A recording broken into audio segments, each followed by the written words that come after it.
guys, welcome back to my channel. For those of you who do not know, I am Allie, and today's video is going to be a haul video. Before I jump into it, I just want to say two things. Number one, if you see me in the same outfit as yesterday, it's because I pre-recorded this video. Number two, I am doing a no buy January, but I was given a lot of Christmas money by people who I'm eternally grateful for giving me money for things. I appreciate that. So anything that I do buy, minus like necessities, are going to be from my Christmas money. So any hauls you see, that will be that situation. So I went to Target. There's only two things that I use my money for. Number one is my son's cereal. Number two is this item. So I am kind of transitioning everything over to cruelty-free because there is some things that are still not cruelty-free, and one of those things was pads. I know people rave about the Diva Cup and the Glad Rags and all of those things because they are zero waste, but honestly, I have had very little luck with those options, so I am choosing what is comfortable for me, and I like these ones because they are cruelty-free, and I always try to do brands that are just better for the environment in regards to pads. So I just want to put that disclaimer there. I feel like I don't need to, but I do. So this one that I do have is the 7th generation chlorine ultra thin pads without the wings. They're chlorine free, which I really like. At 7th generation, our goal is to transform the world into healthy, sustainable, and equitable place for the next generations. They are a certified B Corporation, which is also really good. They do have a parent company that tests, but they did also 2 other brands at Target, and the only reason I didn't get those is because this might be TMI for the internet, but I don't care. I wear a lot of boy short underwear, and I can't wear the wings with the boy shorts, so I prefer the boy shorts. They're more comfortable, so I have to get them without the wings. If Cora and Rafael, I think that's how you say it, they do also do Honey Pot online, but I don't really want to, and these actually are the super long, which I did not know when I grabbed them, but it is okay. It's not a big deal, and they come with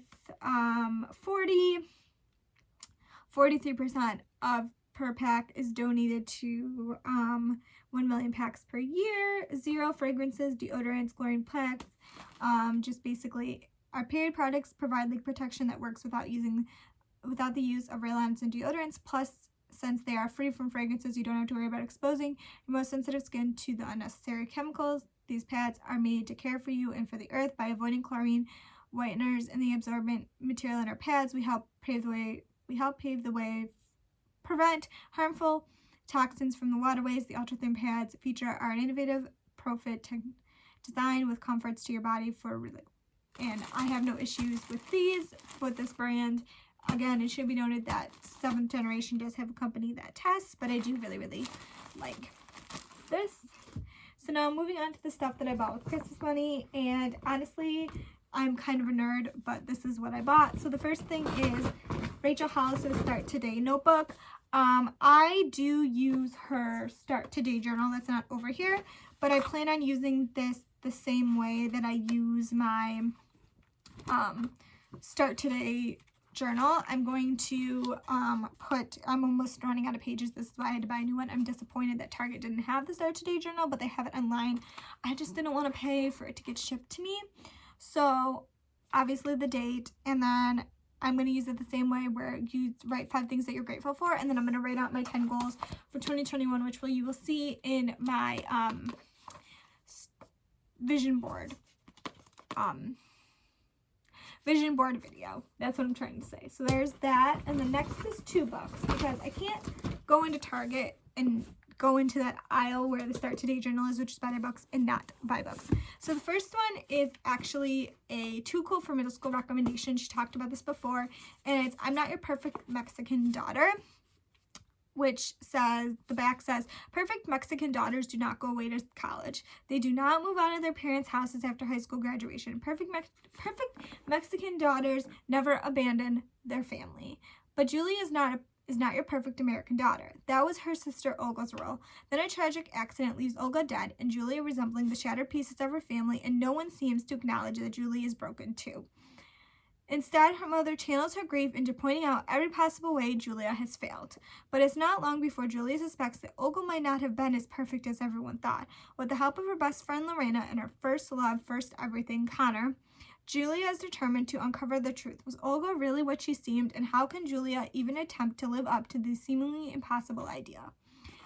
So I am excited to read that. And then this one was a pure surprise.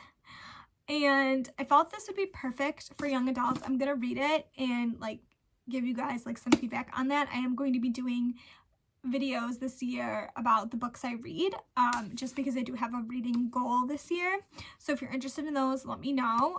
So this is basically loosely based off the college admissions scandal from what I gathered. So I'm going to read you the little inside of the book. It's good to be Chloe Windberger. She's headed off to college of her dreams. She's going to prom with the boy she's had a crush on since middle school. Her best friend always has her back, and her mom, a B-list Halloween celebrity, may finally be on her way to the B-plus list.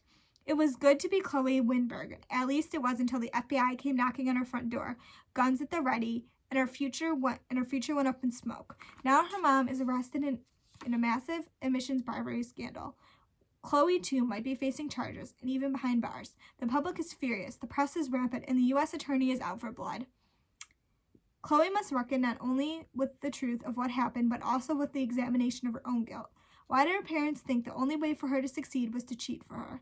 What did she know? And when did she know it? What does it mean to be complicit?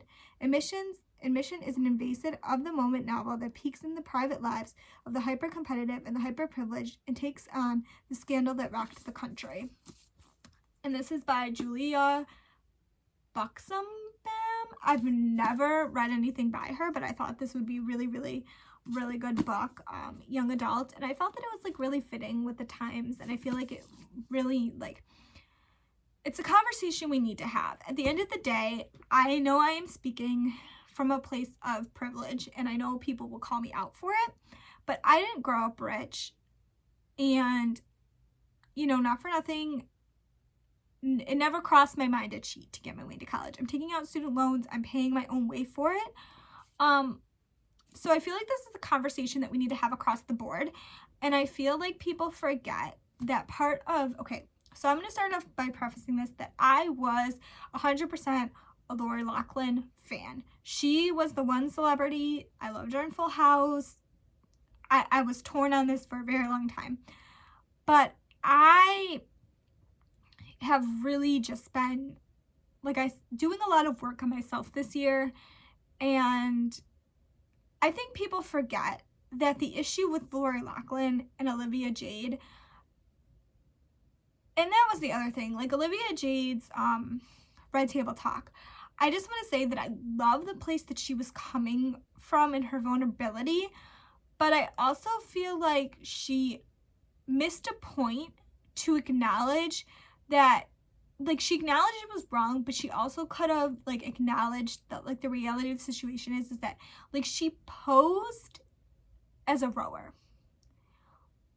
Like, for somebody who claims, I just feel like she missed an opportunity to really, truly, like, influence young girls who come from her background to understand that, like, it's not okay. And I feel like she did kind of an okay job, but I feel like there was moments that she could have been better. And I feel like her apology wasn't sincere to me. And I don't know if it's because I wasn't in the room, because it is hard to tell with video and with, you know, sincerity, but I just feel like she missed the mark, and I feel like it wasn't sincere, and I feel like it was like, oh, I got caught, so I have to apologize kind of thing, but that's neither here nor there. Now back to Lori Loughlin. As a parent, I understand the need and the want to help your child, but cheating and bribing is not the answer. And I, like I said, preface this, love Lori Loughlin. Loved her as an actor. But I really, truly was really surprised that she had done this, just because, I mean, I know people do it, but she just didn't seem like the one.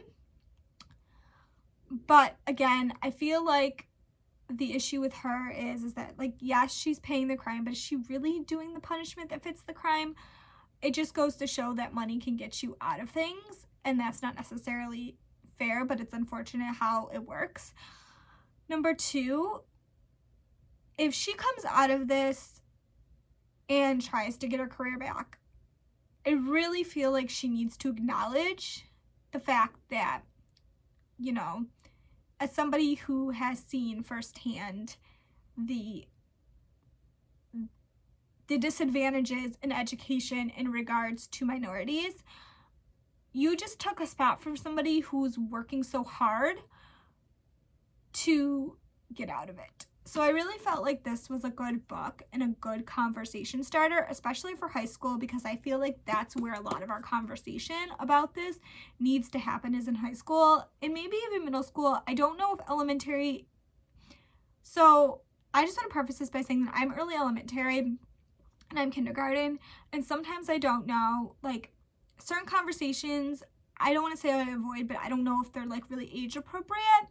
I'm getting better with the whole, like, you know, this year I've found ways to incorporate like conversations about Black Lives Matter and so on. But this one, I don't know if it's really, if it really is elementary conversation, but I thought this would be just a really good read. And I'll let you know if it's well written. She's a New York Times bestselling author, but I've never read anything by her. So that's everything I bought. So I hope you guys enjoyed this video. Please get a big thumbs up if you do. If you're not subscribed, please go and subscribe. It really make my day. And I will see you all next time.